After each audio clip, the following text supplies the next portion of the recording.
let's go back to another question of yours, which is, what was going on here? Why is the government covering this up? And I can just tell you that it appears, based on other revelations that have come to Jesse Trinidou, because he's been the engine of this investigation, this whole investigation, Jesse, that, there's evidence that the government had Timothy McVeigh under surveillance before this attack. And this evidence comes from an FBI whistleblower.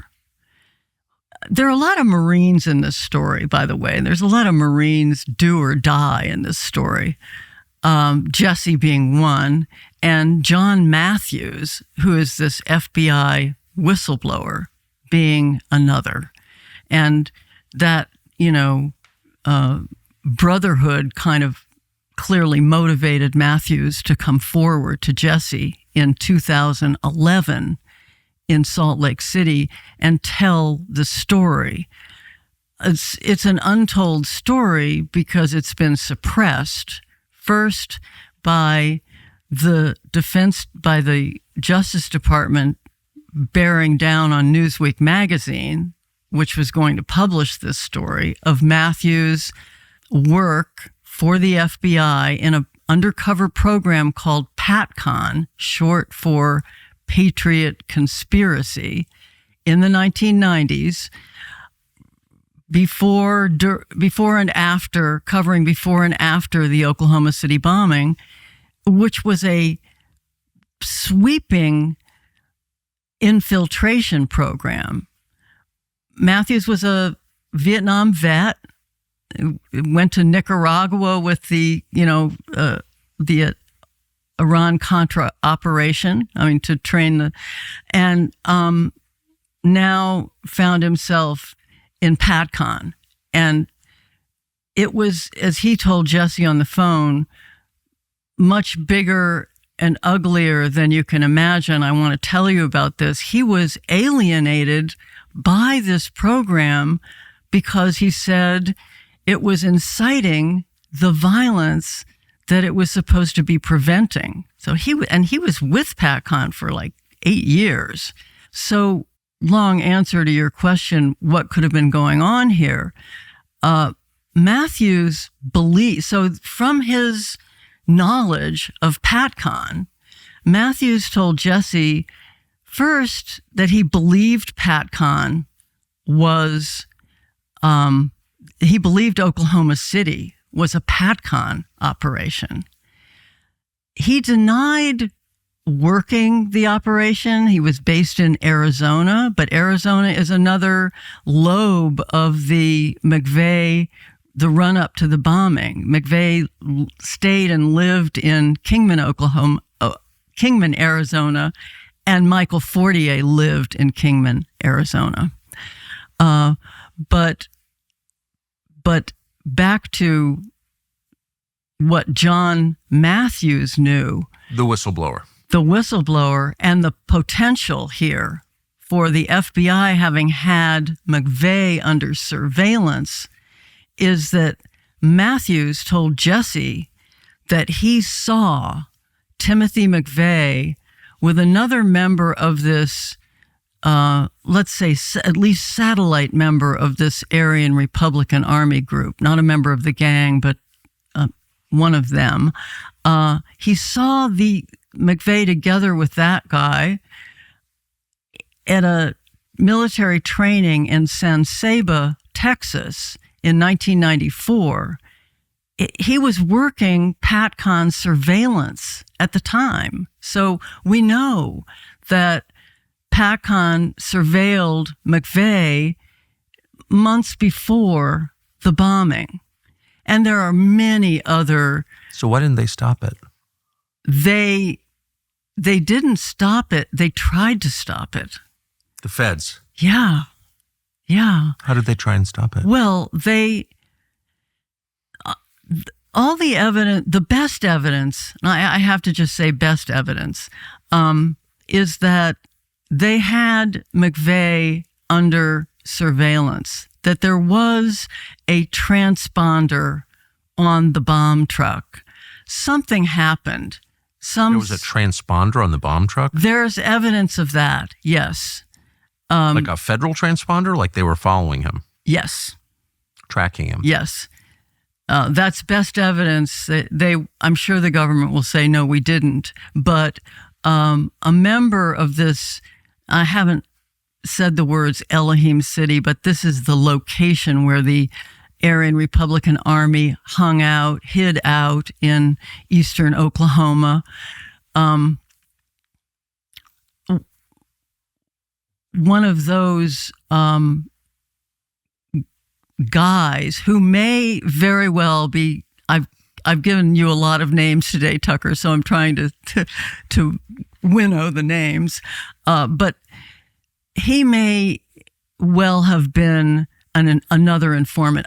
His name is Andreas Strassmeir. He's a German national. He was in the country illegally on an expired visa. He's got a lot of heavy German political pedigree and intelligence training, and was out front fomenting this, let's blow up federal buildings out of this enclave called Elohim City in eastern Oklahoma.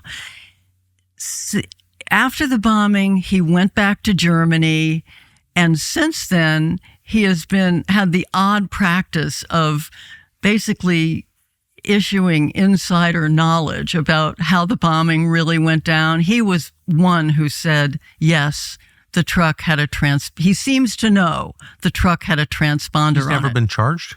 Never been charged. Boy, there's a lot of lying, and some of the worst deception surrounds your health.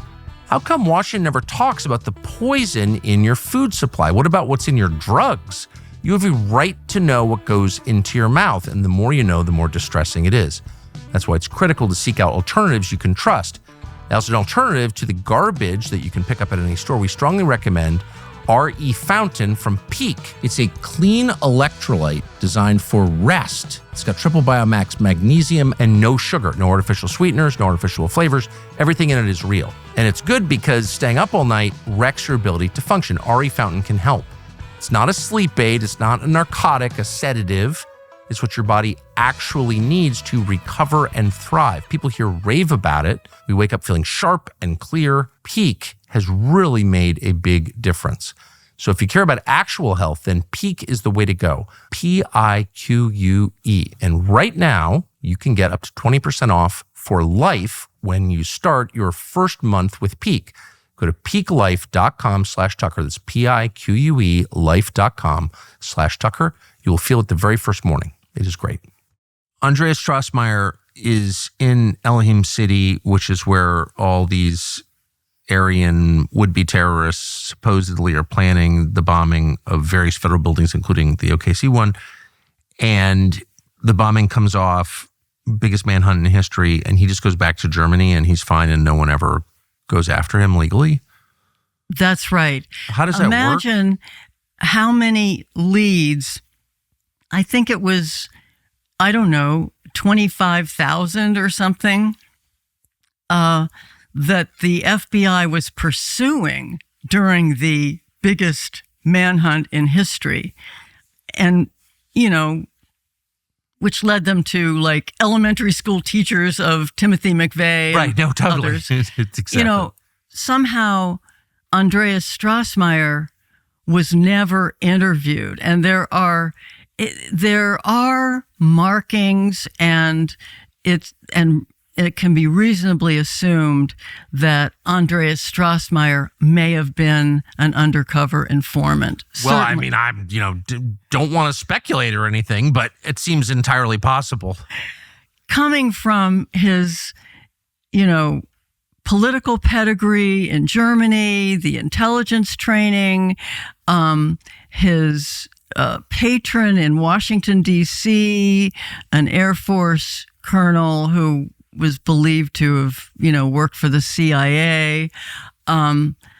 He has all of those traits, and which I must introduce one more character here. It turns out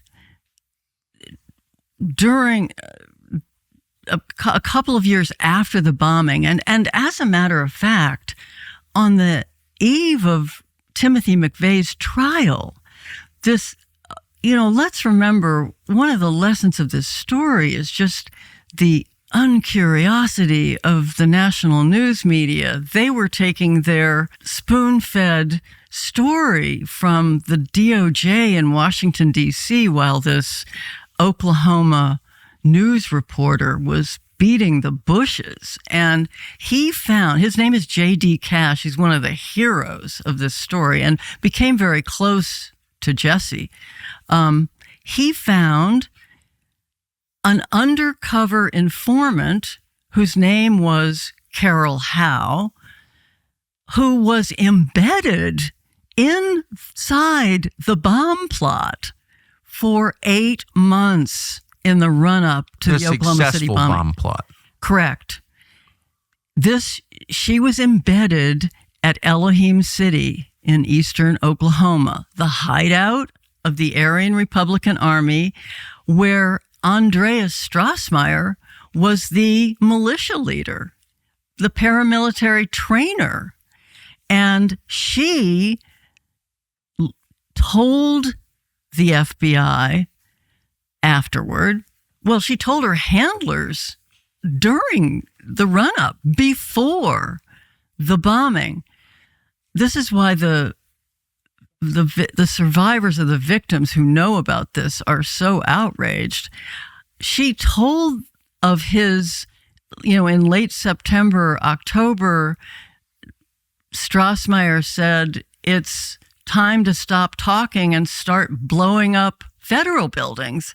And she went along on at least one and maybe as many as three these apparently scouting missions to Oklahoma City.